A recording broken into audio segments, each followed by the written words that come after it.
நல கோர்ட்டுகளில் விவாகரத்து கோரி மனு செய்பவர்களுடைய எண்ணிக்கை நாளுக்கு நாள் அதிகரித்து வருகின்றது.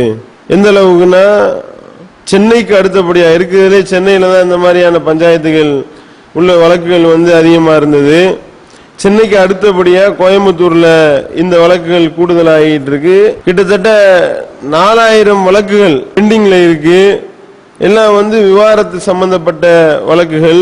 கடந்த 9 மாதங்கள்ல மட்டும் கிட்டத்தட்ட 1650 இது போன்ற வழக்குகள் குடும்ப நல கோர்ட்ல தாக்கல் செய்யப்பட்டிருக்கின்றது. அதுல பெருவாரியா விவாகரத்து கோரிய மனுவாகத்தான் இருக்குது. காரணம் என்ன அப்படின்னு பாத்தீங்கன்னா, கள்ளக்காதல், தகாத உறவு, வரதட்சணை கொடுமை என்று இதற்கு பல காரணங்கள் சொல்லப்படுகின்றது அப்படின்னு சொல்லி ஒரு புள்ளி விவரத்தை வெளியிடுகின்றார்கள். அதுல குறிப்பா என்ன எழுதுகின்றார்கள்னா, இந்த மாதிரி அப்ளை பண்ணவங்களுக்கு விவாகரத்து கொடுக்காமல் ரொம்ப காலதாமதமாகிறது மிகுந்த மனவேதனை அளிக்கக்கூடியதாக இருக்கின்றது அப்படின்ற செய்தியையும் அவர்கள் அங்கே குறிப்பிடுகின்றார்கள். இதற்கு தீர்வு என்ன அப்படின்னு அவங்க சொல்லும் பொழுது, இன்னொரு குடும்ப நல கோர்ட்டு கோயம்புத்தூர்ல ஓபன் பண்ணா இதுக்கு தீர்வு கிடைத்துவிடும் என்று சொல்லி விவரங்கட்டத்தனமாக எழுதுகின்றார்கள். இது போன்ற விவாகரத்துக்குரிய மனுக்கள் அதிகமானதற்கு, விவாகரத்து மேட்ரு பெண்டிங் ஆனதற்கு, இத்தனை வழக்குகள் தேங்கினதற்கு என்ன காரணம் அப்படின்னா, கோர்ட்டு ஒரு கோர்ட்டு தான் இருக்கான், இன்னொரு கோர்ட்டு இருந்தா இது எல்லாம் சரியா போயிருமா என்று சொல்லி இவர்கள் ஏதோ பூனை கண்ணை மூடிடுச்சுன்னா உலகம் இருட்டு அப்படின்னு சொல்லுவாங்களா இல்லையா? அந்த மாதிரி இவர்கள் விளங்கி வைத்துக் கொண்டு கிணற்று தவளை என்று சொல்வார்களே, அதுபோன்று கிணற்று தவளையாக அந்த கிணத்துக்குள்ள கடந்து யோசிக்கின்றார்கள், இதுதான் உலகம் என்று. ஆனா நிலைமை என்ன அப்படின்னு பாத்தீங்கன்னா, இன்னொரு குடும்ப நல கோர்ட்டு வந்தாலும், இன்னும் ஒரு கோர்ட்டு இல்ல 100 கோர்ட்டு வந்தாலும், 1000 கோர்ட்டு வந்தாலும் நிலைமை என்னன்னா, இது போன்ற விவாகரத்து வழக்குகள் தேங்கதான் செய்யும். காரணம் என்ன அப்படின்னீங்கன்னா, கணவனும் மனைவியும் நாங்க 2 பேரும் பிரிகிறோம் என்று சொல்லி கோர்ட்ல அப்ளை பண்ணாங்கன்னா உடனடியா விவாகரத்து கொடுக்கறாங்களா? அதுக்கு வாய்தான்னு போட்டு இழுத்தடிச்சு அவங்க 2 பேரும் ஓகே சொன்னால் கூட அந்த 2 விஷயத்தையும் விசாரிச்சு அது இவர்கள் ஓகே சொல்வதற்கு இன்னும் 1 வருஷம் கழிச்சு தான் நான் ஓகே சொல்லுவேன் என்று சொல்லி 1 வருடம் காத்திருக்க சொல்கின்றார்கள். அப்பனா இந்த மாதிரியான வழக்குகள் தேங்குமா தேங்காதா? ஒரு விஷயத்துல விவாகரத்து கொடுப்பதாக கணவன் மனைவி விஷயத்துல முடிவெடுத்தால் அந்த முடிவெடுக்கிறதுக்கு 1 வருஷம் ஆகும் குறைஞ்சபட்சம். முடிவு எடுத்ததுக்கு அப்புறம் 2 பேரையும் பிரிச்சு வைக்கிறதுக்கு இன்னும் 1 வருஷம் ஆகும். அப்படின்னா அப்ப வழக்கு தேங்காம என்ன செய்யும்? இது ஒரு கோர்ட்டு இல்ல, 1000 கோர்ட்டு வந்தாலும் அதைத்தான தீர்ப்பாளின்னு சொல்ல போற. வாய்தான்னு போட்டு இழுத்தடிச்சு அவனை சாவடிச்சு அவன் ஏற்கனவே குடும்ப பஞ்சாயத்துல தான் நிக்கிறான். அவனை மேற்கொண்டு பஞ்சாயத்துக்குரியவனை ஆக்கி இது போன்ற நிகழ்வுகள் நடப்பதற்கு காரணம் என்னன்னா, அடிப்படை சரியில்லை. பேசிக் ஒழுங்கா இருந்தா தானே ஒழுங்கா தீர்ப்பு ஒழுங்கா சொல்லுவாங்க. அப்படின்னும் பொழுது இதுல கோளாறு எங்க இருக்கின்றது என்றால், சட்டத்துல கோளாறு இருக்கின்றது, நீதியில கோளாறு இருக்கின்றது. ஒன்னு என்ன செய்யணும், திருமணம் முடித்து பிரச்சனை என்றால் விவாகரத்து என்பது எளிதாக்கப்பட வேண்டும். எளிது என்ற தீர்வு ஒரு இடத்துல இருக்கின்றதா? கிடையவே கிடையாது. 1 வருஷம். அதுவும் இல்லாம இவங்க செய்யக்கூடிய அந்த விவாகரத்து பஞ்சாயத்தை எல்லாம் பாத்தீங்கன்னா மிகப்பெரிய அநியாயமாக இருக்கின்றது. மனைவி மேல அபாண்டத்தை சுமத்தி இவனா அந்த வலிய காரணத்தை எல்லாம் இவங்களே சொல்லி கொடுப்பாங்க. இந்த மாதிரி உங்க பொண்டாட்டியை விட்டு நீங்க பிரிகிறதா இருந்தா, உங்க பொண்டாட்டி அடுத்தவனோட தொடர்புல இருந்தா சொல்லுங்கன்னு சொல்லி வக்கீல சொல்லி கொடுக்குறான். அப்படின்னும் பொழுது இதனால எவ்வளவு பெரிய பிரச்சனைகள். அந்த பெண்ணு பாதிக்கப்படுவா, அந்த பெண்ணை அடுத்த கல்யாணம் பண்ண முடியுமா? அந்த பெண்ணு நல்லபடியா அடுத்து சந்தோஷமா வாழ முடியுமா? எவ்வளவு பிரச்சனை. அடுத்து இவன் சேர்ந்து வாழ நினைச்சா கூட இந்த மாதிரி சொல்லி கொடுக்கிறது தடையா நிக்கிறது. எப்படி சேருவா?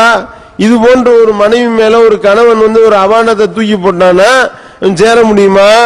அப்ப என்னன்னா, முதல்ல எளிமையானதுன்றது கிடையாது.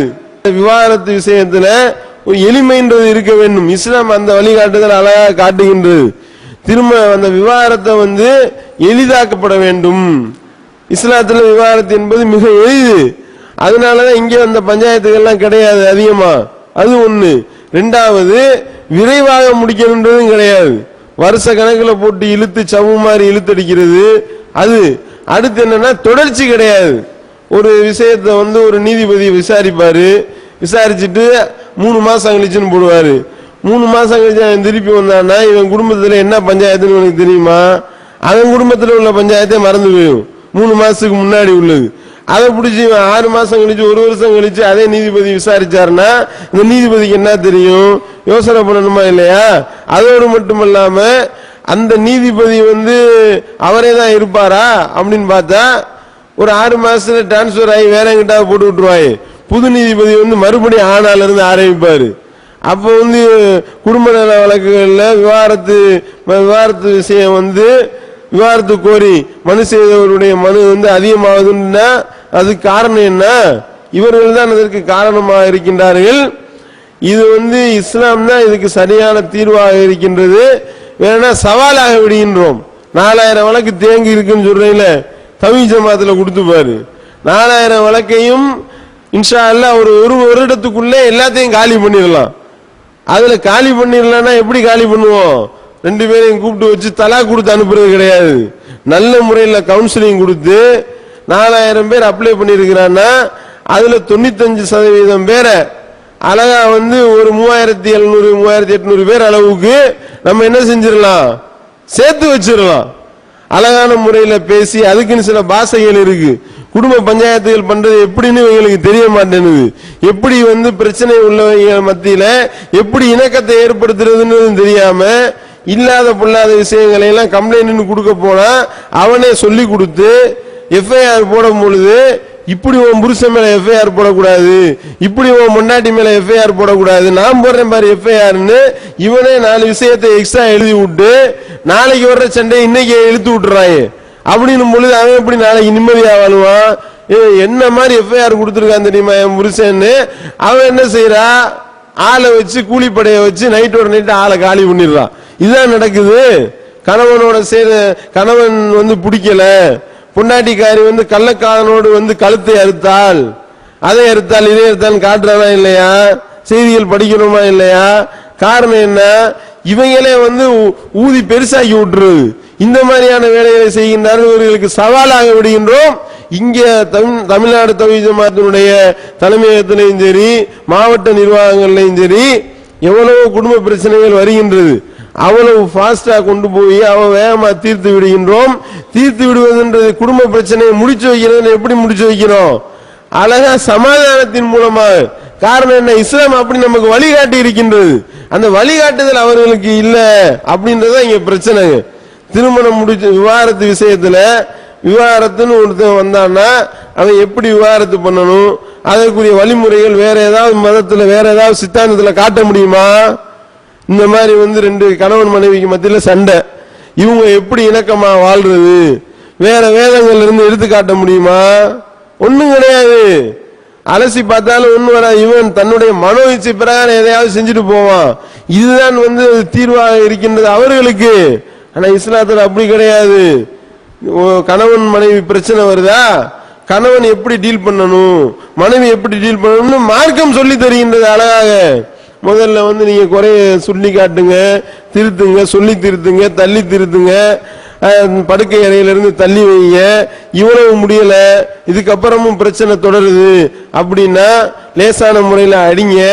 அப்பையும் கேட்கல அப்படின்னா அதுக்கப்புறம் தான் வெளியவே கொண்டு வரணும். வெளியே கொண்டு வர்றதா இருந்தா 2 குடும்பத்தின் மத்தியில இருந்து ஒரு பொறுப்பாளர்களை 2 பேர் பக்கத்துல நியமிச்சு அவங்க மத்தியில பிரச்சனையை கொண்டு போய் அவங்க டீல் பண்ணணும்.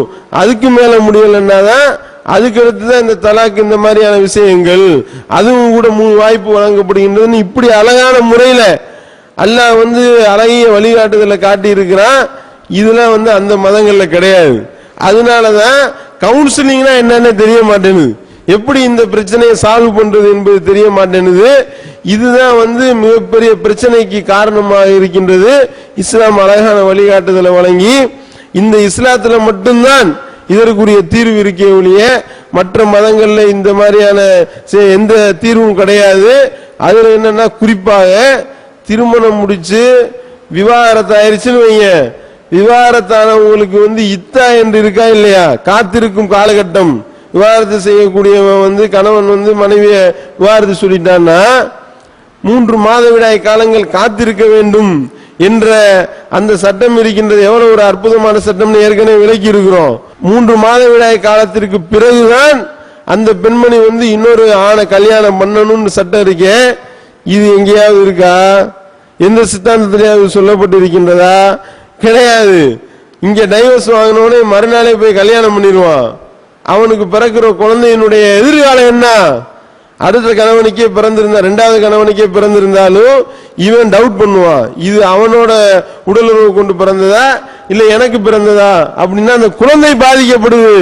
இவ்வளவு விஷயங்களை இஸ்லாம் கவனத்துல கொண்டு விவாகரத்துன்னு ஒரு சாப்டர் எடுத்துக்கொண்டால் அதுல அது ஏற்படுறதுக்கு காரணம் என்ன, அது பிரச்சனை ஏற்பட்டா எப்படி இலகுவா டீல் பண்றது, அதுக்கு மேல முத்துச்சுன்னா அதை எப்படி தீர்த்து விடுகின்றது, அதை மேற்கொண்டு அது பிரிவினை ஏற்பட்ட பிறகு அடுத்த வாழ்க்கை சுமூகமாக நல்ல முறையில் வாழ்வதற்கு அதுக்குண்டான வழிகாட்டுதலையும் இஸ்லாம் வழங்கி மக்களுக்கு ஒரு அழகான ஒரு மார்க்கமாக இந்த மார்க்கம் இருக்கின்றத நம்முடைய சகோதரர்கள் விளங்க வேண்டும். பிற மத சகோதரர்களையும் இதுல நம்ம சொல்றோம். நீங்க ஆய்வு பண்ணி பாருங்க. ஆய்வு பண்ணி பார்த்து இந்த ஒரு சட்டத்தை வைத்து இது இஸ்லாமிய மார்க்கம், அல்லாஹ்வுடைய மார்க்கம் தான் என்பதை நீங்கள் விளங்கிக் கொள்ளலாம் என்று அவர்களுக்கு அழைப்பு விடுத்து நிறைவு செய்கின்றேன். வாஹித் அல்ஹம்துலில்லாஹி ரப்பில் ஆலமீன்.